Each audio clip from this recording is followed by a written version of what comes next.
All right, now that we've seen efficient implementations of algorithms that can solve the union find problem for huge problem instances, let's look to see how that might be applied.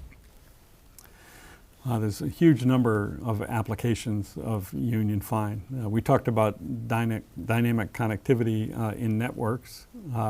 There's many other examples in our computational infrastructure. Down at the bottom, one is important one is in image processing for understanding how to label areas in images. We'll see later Kruskal's minimum spanning tree algorithm, which is a graph processing algorithm which uses union find as a subroutine.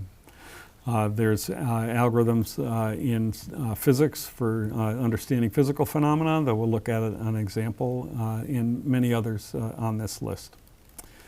So the one we're going to talk about now is called percolation. That's a model for many physical systems. I'll give an abstract model and then just talk briefly about how it applies to physical systems. So let's think of an n by n grid of squares that we call sites. And we'll say that each site is open, and that's white in the diagram, with probability p, or blocked, that's black in the diagram, with probability 1 minus p. And we define a system to, we say that a system is percolated if the top and the bottom are connected by open sites. So the system at the left, you can find a way to get from the top to the bottom through white squares. But the system on the right does not percolate. There's no way to get from the top to the bottom through white squares. So that's a model for many systems. You can think of, for electricity, you could think of a vacant site as being a conductor and a block site as being insulated. And so if there's a conductor from top to bottom, then the thing conducts electricity. Or you could think of it as water flowing through a porous substance of some kind, where a vacant site is just empty and a block site has got some material, and either the water flows through from top to bottom or not.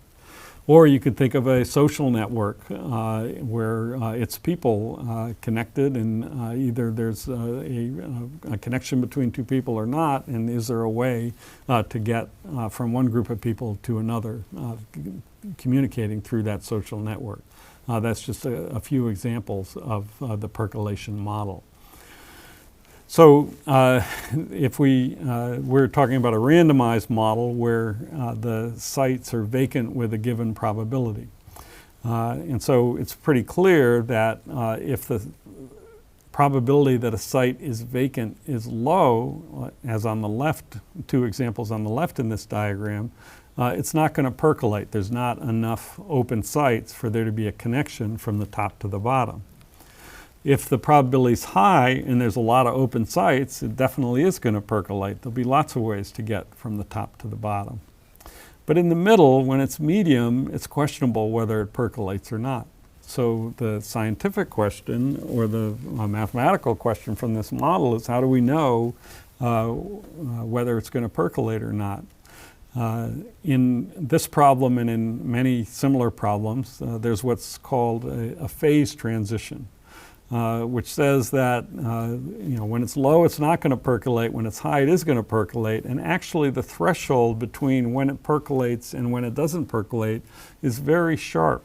And actually, there's a value as n gets large that if you're less than that value, it almost certainly will not percolate. If you're greater, it almost certainly will. The question is, what is that value? This is an example of a mathematical model where the problem is very well articulated. What's that threshold value? But nobody knows the solution to that mathematical problem. The only solution we have comes from a computational model where we run simulations to try to determine the value of that probability. And those simulations are only enabled by fast union find algorithms.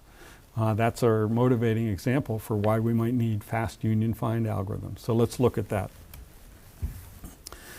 So what we're going to run is called a so-called Monte Carlo simulation, where we initialize the whole grid to be blocked, all black, and then we randomly fill in open sites. And we keep going, and every time we add an open site, we check to see if it makes the system percolate. And we keep going until we get to a point where the system percolates. And we can show that the vacancy percentage at the time that it percolates is an estimate of this threshold value. So what we want to do is run this experiment millions of times, which we can do in a computer, as long as we can efficiently do the calculation of does it percolate or not. That's a Monte Carlo simulation, a computational problem that gives us a solution to this scientific problem where mathematical models nobody knows how to solve yet. So let's look in a little bit more detail of how we're going to use our dynamic connectivity model to do this. It's clear that we'll create an object corresponding to each site, and we'll give them a name from 0 to n squared minus 1 as indicated here. And then we'll connect them together if they're connected by open sites. So the percolation model on the left corresponds to the connection model on the right, according to what we've been doing. Now, you might say, well, what we want to do is check whether any site in the bottom row is connected to any site in the top row and use union find for that. Problem with that is that would be a brute force algorithm, would be quadratic right on the face of it, because it would have n squared calls to find, to check whether they're connected. For each site on the top, not check each site on the bottom, much too slow.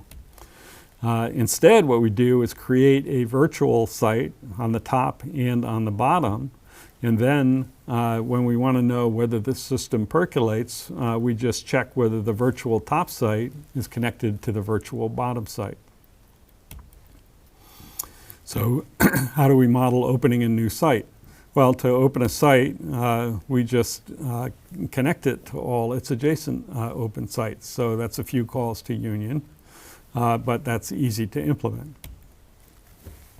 And then with that simple relationship, we can use exactly the code that we developed to go ahead and run a simulation for this connectivity problem.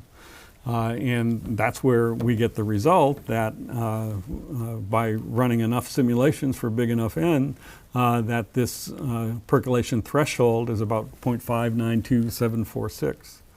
With this fast algorithm, we can get an accurate answer to this scientific question.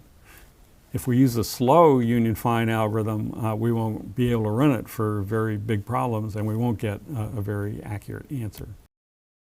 So in summary, we took an important problem, the dynamic connectivity problem. We modeled the problem to try to understand precisely what kinds of data structures and algorithms we'd need to solve it.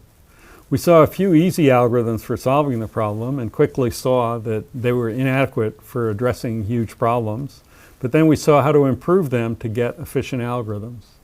And then left us with applications that could not be solved without these efficient algorithms. All of this involves the scientific method for algorithm design, where we try to develop mathematical models that help us understand the properties of the algorithms that we're developing. And then we test those models through experimentation, enabling us to improve algorithms, iterating, developing better algorithms and more refined models until we get what we need to solve the practical problems that we have of interest. That's going to be the overall architecture for studying algorithms that we're going to use throughout the course.